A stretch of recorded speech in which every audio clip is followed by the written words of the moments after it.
Assalamualaikum warahmatullahi wabarakatuh. Terima kasih teman-teman semua. Kembali lagi bersama saya Rudiato MM, dosen prodi manajemen di Universitas Dharma Indonesia. Pada sesi kali ini, saya ingin memaparkan terkait pertemuan ke-12, di mana materi apa masih sama dengan pertemuan 11, yaitu saya ambil dari hasil diskus kita di kelas untuk beberapa kelompok sebelumnya yang sudah presentasi. Namun saya akan singgung terkait sedikit pemaparan-pemaparan yang sudah kita bahas bareng-bareng di kelas. Oke, langsung saja untuk mempersingkat waktu, saya akan share screen materi yang akan kita bahas pada kesempatan kali ini.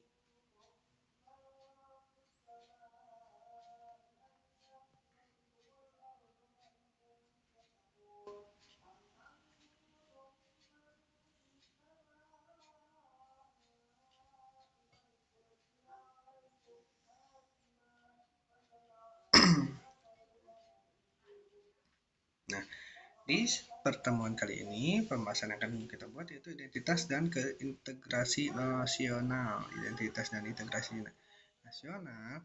Apa sih itu identitas nasional? Nah, identitas nasional adalah jati diri atau ciri khas suatu bangsa yang membedakan bangsa tersebut dengan bangsa lain. Nah, identitas nasional mencerminkan nilai budaya bahasa, simbol, dan karakter yang dimiliki oleh suatu negara.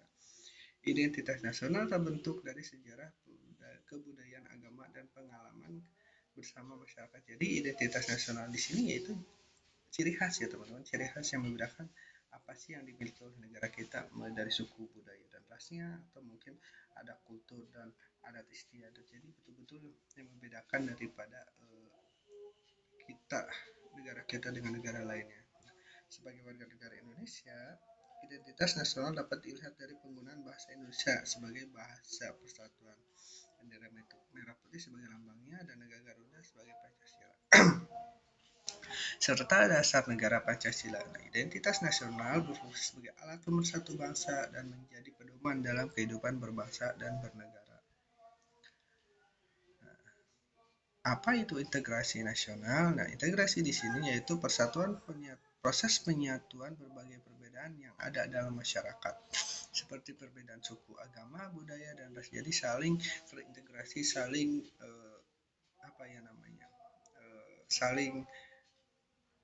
bekerja sama lah, saling meningkat gitu. Integrasi nasional menunjukkan bahwa walaupun masyarakat memiliki banyak perbedaan, mereka tetap memiliki tujuan yang sama, yaitu hidup rukun, damai, dan bersatu sebagai satu bangsa.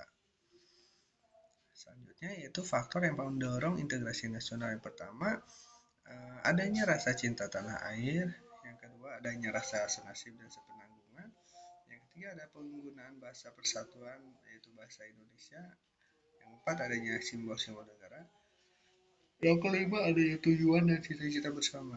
Faktor-faktor ini membantu memperkuat persatuan dan menghindari pemecahan dalam masyarakat. Nah, faktor yang menghambat integrasi nasional, selain faktor pendorong, terdapat juga faktor penghambat integrasi nasional, yaitu perbedaan suku, agama, dan budaya, kurangnya sikap toleransi, sikap egois, dan mementingkan kelompok sendiri, dan kemudian adanya konflik antar kelompok. Jika tidak diatasi dengan baik, faktor-faktor tersebut dapat menyebabkan perpecahan. Kemudian, mengapa identitas dan integrasi nasional itu penting? Memang sangat penting karena dapat menjaga persatuan dan kesatuan bangsa. Dengan adanya identitas nasional, masyarakat memiliki rasa bangga terhadap negaranya. Sedangkan integrasi nasional membantu menciptakan kehidupan yang damai, harmonis, dan saling menghargai perbedaan. Tanpa identitas dan integrasi nasional, suatu negara akan mudah terpecah dan mengalami konflik. Nah, kemudian gimana sih caranya atau kita sebagai mahasiswa atau sebagai masyarakat bersikap menjaga identitas dan integrasi nasional? Pertama, menggunakan bahasa Indonesia dengan baik dan benar. Yang kedua, menghargai perbedaan suku, agama, dan budaya. Yang ketiga, menjaga persatuan dan kesatuan. Yang keempat, tidak membedakan teman. Yang kemudian, mengikuti kegiatan nasional dengan baik. Nah, jadi identitas nasional adalah jati diri bangsa yang menjadi ciri khas suatu negara. Sedangkan integrasi nasional adalah proses penyatuan berbagai perbedaan dalam masyarakat menjadi satu kesatuan. Keduanya Keduanya sangat penting untuk menjaga persatuan dan menciptakan keharmonisan dan memperkuat negara. Oleh karena itu, setiap negara harus menjaga dan menghormati identitasnya dan integrasi nasional bersama-sama. Oke, terima kasih. Selanjutnya yaitu di ketahanan nasional. Ketahanan nasional adalah kemampuan bangsa untuk mempertahankan identitas, nilai-nilai luhur, dan kedaulatan dalam menghadapi berbagai ancaman dan tantangan. Tujuan utamanya adalah menjaga keutuhan negara berdasarkan budaya dan agama. Inti dari ketahanan nasional terletak pada kesatuan kekuatan fisik dan non-fisik seluruh elemen bangsa. Kekuatan ini mencakup aspek pertahanan, ekonomi, sosial, budaya, dan ideologi yang saling terintegrasi untuk menjamin kelangsungan hidup bangsa dan bernegara. Itulah dasar-dasar pembentukan ketahanan nasional. Landasan hukum yang pertama, landasan Undang-Undang 1945 konstitusional didukung nawacita dan visi Indonesia Maju sebagai arah pembangunan nasional. Kemudian landasan filosofisnya, nilai-nilai Pancasila sebagai ideologi negara dan pedoman kehidupan berbangsa dan bernegara Indonesia. Landasan geografis dan sumber daya alam. Kemudian dimensi ketahanan nasional. Nah, 5 pilar utama yang membentuk kekuatan bangsa yaitu dimensi ideologi, dimensi politik, dan dimensi ekonomi. Nah, selanjutnya faktor pendukung dan penghambatnya. Nah, pembandingan faktor yang memperkuat dan menghambat ketahanan nasional. Yang pertama, faktor pendukungnya persatuan dan kesatuan bangsa, sumber daya alam dan manusia melimpah, nilai luhur budaya dan agama, kestabilan politik dan kebijakan jelas. Kemudian penghambatnya yaitu masih ada ketimpangan sosial dan ekonomi ya teman-teman, terus pengaruh budaya asing tidak sesuai nilai bangsa, ancaman dalam dan luar negeri, serta kurangnya kesadaran tanggung jawab kebangsaan. Nah, itu untuk selanjutnya ya terkait strategi penguatan ketahanan nasional, yaitu pengamalan Pancasila, meningkatkan pemahaman dan pengamatan nilai-nilai Pancasila di seluruh lapisan masyarakat sebagai pedoman hidup berbangsa dan bernegara. Yang kedua, pembangunan merata, melaksanakan pembangunan yang merata dan berkelanjutan di semua bidang untuk mengurangi kesenjangan antar wilayah dan masyarakat. Selanjutnya, strategi pertahanan tangguh, membangun sistem pertahanan dan keamanan yang tangguh dan partisipasi aktif seluruh rakyat serta memperkuat persatuan dan kesatuan. Nah, peran masyarakat dalam membangun ketahanan nasional yang pertama yaitu mematuhi hukum, yang kedua menjaga persatuan, yang ketiga berpartisipasi aktif.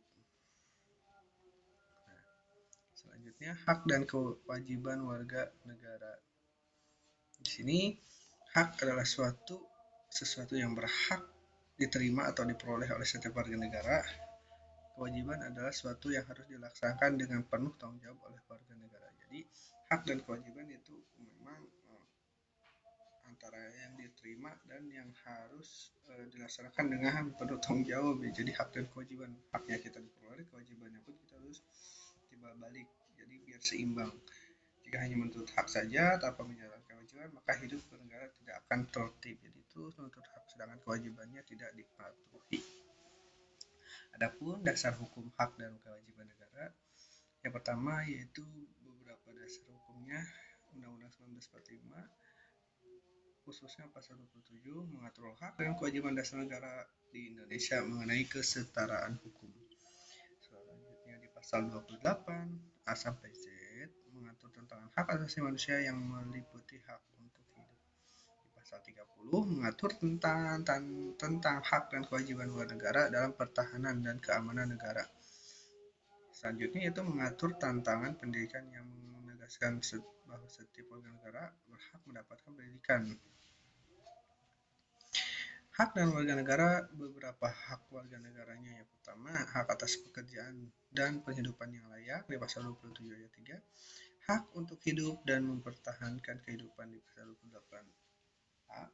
hak atas kebebasan beragama pasal 29 ayat 2, hak memperoleh pendidikan pasal 31 ayat 1, hak ikut serta dalam pembela negara pasal 27 ayat 3, hak menyampaikan pendapat di pasal 28 ayat.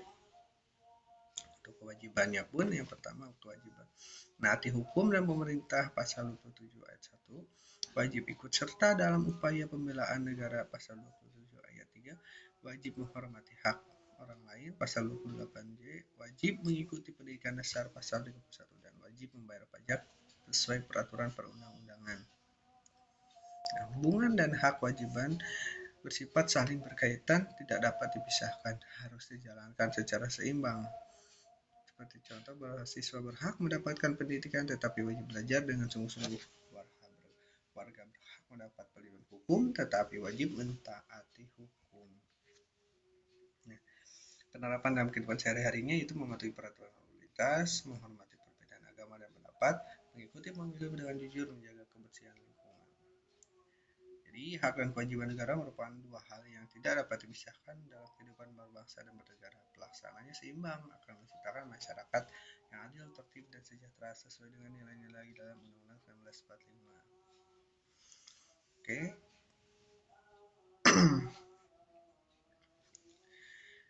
Mungkin itu saja materi yang bisa saya angkut di pertemuan 12 ini terkait hasil dari diskus teman-teman di kelas.